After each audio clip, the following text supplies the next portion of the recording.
হয়তো আপনার এবং আমার মৃত্যু হতে পারে।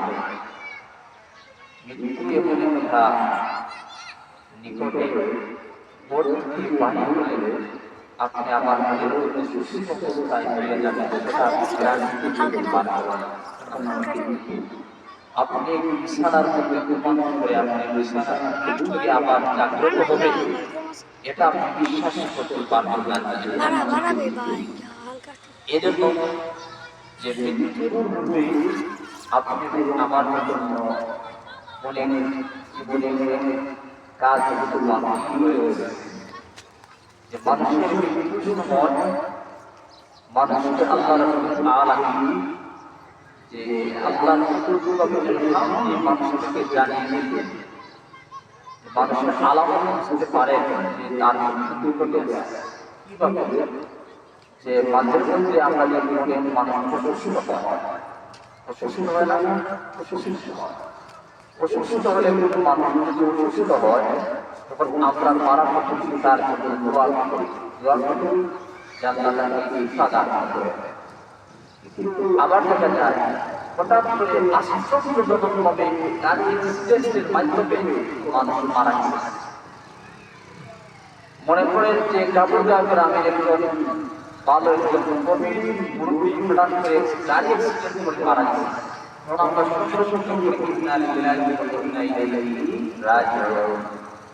আল্লাহ রাব্বুল আলামিন বলে যে এই যে মৃত্যুর কথা যে তোমরা স্মরণ করো, যার কারণে তোমার আমলনামা থেকে একটা সওয়াব আল্লাহ তাআলার পক্ষ থেকে একটা গুনাহ কম লেখা হয়, একটা সওয়াব তোমার আমলনামা মধ্যে লিখে দেওয়া হয়। সুবহানাল্লাহ। কিভাবে? যে একজন মানুষ যদি মানুষকে চিঠি দেয়, চিঠির মাধ্যমে তাকে খবর দেওয়া হয় যে আমি আপনার বাসার মধ্যে আসবো, আপনি রেডি থাকেন, আপনি কেয়ারফুল থাকেন, আপনি সতর্ক থাকেন। আল্লাহ রাব্বুল আলামিন বলেন যে আজরাইলের মাধ্যমে মানুষকে সতর্ক করে দেওয়া হয়, কেয়ারফুল করে দেওয়া হয়, জাগ্রত করে দেওয়া হয় যে একজন মানুষের বিপরীতে তার মৃত্যু আছে, তার মৃত্যু এই অনিবার্য সময়ে তার মৃত্যু হবে। মনে করেন শুক্রবারের রাত একজন মানুষের মৃত্যু হলো, গুমর অবস্থায় মৃত্যু হলো। এই যে মৃত্যুর কথা বলা হয়েছে, আল্লাহ রাব্বুল আলামিন কোরআন শরীফের মধ্যে অন্য আয়াতের মধ্যে ইরশাদ করেন ইযা জাআ আজালুহুম লা ইস্তাখিরুনা সাআতান ওয়া লা ইস্তাকদিমুন। জগতের বাসী শুনো, হে মুমিন মুসলমান শুনো, তোমাদের মৃত্যু তোমাদের নিকটে, তোমাদের মৃত্যু তোমাদের নিকটে আছে। তোমরা জানো মৃত্যু কোন সময় তোমার নিকটে আছে, এটা তো তুমি জানো না, কিন্তু বিশ্বাস করো তোমার মৃত্যু আছে।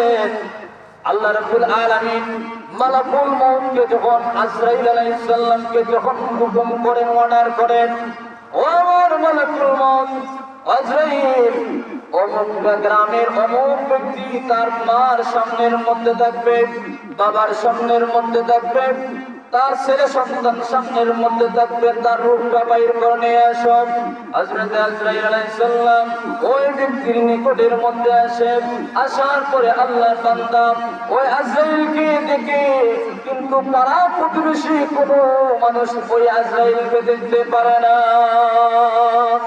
আল্লাহর বান্দা আজরাইল আলাইহিস সালামকে দেখার পরে মনে মনে তার ধারণা হয় এই নাকি আমার সামনের মধ্যে ভয়ঙ্কর একজন মানুষ এসেছে।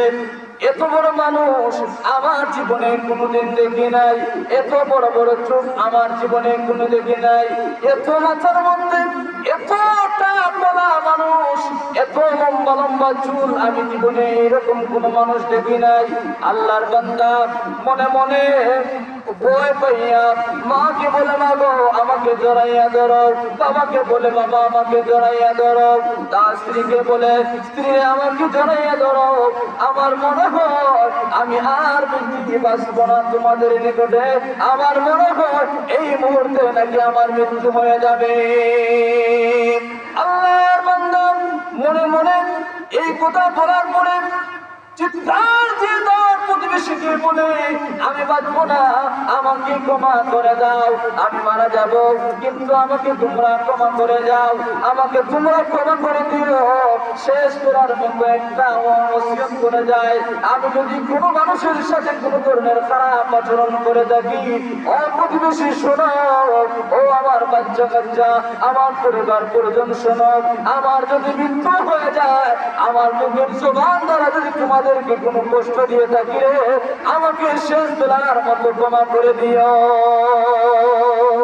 ঠিক না বলে আল্লাহর বান্দা আজরাইল আলাইহিস সালাম তাকে ওয়ার্নিং দিতেছে, তাকে সতর্ক করতেছে, আর তোমার বেশি সময় বাকি নাই। হঠাৎ করে আজরাইল আলাইহিস সালাম আল্লাহর বান্দার রূহটা বাইর করে নিয়ে চলে গেল। কিতাবের মধ্যে এসেছে আল্লাহর বান্দা যদি দুনিয়া জমিনের মধ্যে ভালো আমল করে, নেক কাজ করে, নামাজ পড়ে, প্রতিবেশীর হক আদায় করে, মা বাবা সন্তান প্রতিবেশীর হক আদায় করে, এমনকি আল্লাহর বান্দা যদি মসজিদ মাদ্রাসার সাথে সম্পৃক্ত থাকে, আল্লাহর বান্দা যদি আলেম ওলামাদের সাথে সম্পর্ক থাকে, আল্লাহর বান্দা যদি দুনিয়ার জমিনের মধ্যে যত ধরনের ভালো কাজ আছে প্রত্যেকটা ভালো কাজের সাথে তার সম্পর্ক থাকে, তাহলে আল্লাহর ওই বান্দা দুনিয়াতে তার মৃত্যু হওয়ার পরে ওই সমস্ত মানুষ তার জন্য হাহাকার করে, তার জানাজার নামাজের মধ্যে সে তার জন্য চোখের পানি ছেড়ে ছেড়ে কাঁদবে। আমার বন্ধুরা আমার, আমরা বর্তমান সময়ে আমরা দেখেছি ঠাকুরগাঁও মাদ্রাসা মাঠের মধ্যে অনেক মানুষের জানাজা হয়, তখন এখান থেকে একটা জিলজাল হাম করা হয়, ওসিয়ত করা হয়, ও এলাকার প্রতিবেশী মানুষেরা শোনো, আমি তোমাদেরকে বলে যাই শেষ করার মতো এই কথাটা, আমার ভাই যদি কোনো ধরনের কোনো কষ্ট দিয়ে তোমাদেরকে থাকে, তোমাদেরকে যদি কোনো জবান দ্বারা কোনো কষ্ট দিয়ে থাকে, তোমরা নিজ করে আজকে আমার ভাই মাফ করে দাও। আল্লাহ রাব্বুল আলামিন বলেন, আমার বান্দা যদি সতর্কতা অবলম্বন করে, এই সতর্কতা অবলম্বন করার কারণে আল্লাহর বান্দা দুনিয়ার মধ্যে শান্তি থাকবে, মারা যাওয়ার পরে ওই ব্যক্তির জন্য তার ওয়ারিসান হিসাবে কবরের মধ্যে সে একটা সবের মালিক হবে। সুবহানাল্লাহ। কিভাবে সবের মালিক? এই যে মাদ্রাসা, এই মাদ্রাসার মধ্যে যদি আপনারা বাচ্চাকে দিয়ে দেন, বাচ্চা লেখাপড়া করে, আর এই বাচ্চা মাদ্রাসার এলাকার চতুর্দিকে যখন মাদ্রাসা লেখাপড়া করার সময় যখন আসবে, হাঁটি হাঁটি পা পা করে আসবে, তখন এই বাচ্চাকে রহমতের ফেরেশতারা তার জান্নাতি ভাবে তাকে বিছিয়ে দেন, ডানা বিছিয়ে দেন, আর সেই বাচ্চা তার মন থেকে কোরআন শরীফ তিলাওয়াত করবে, কবর দেখলে কবরের মধ্যে সালাম দিবে, এই সালাম দিলে আর মন থেকে কোরআন শরীফ তিলাওয়াত করবে, এটার বিনিময়ে কারা পাবে? কবরবাসী গান পাবে। যারা এই মাদ্রাসার সাথে সম্পৃক্ত আছে, এদের জন্য একটা সদকায়ে জারিয়া এই মাদ্রাসা মসজিদ, তাদের জন্য সদকায়ে জারিয়া।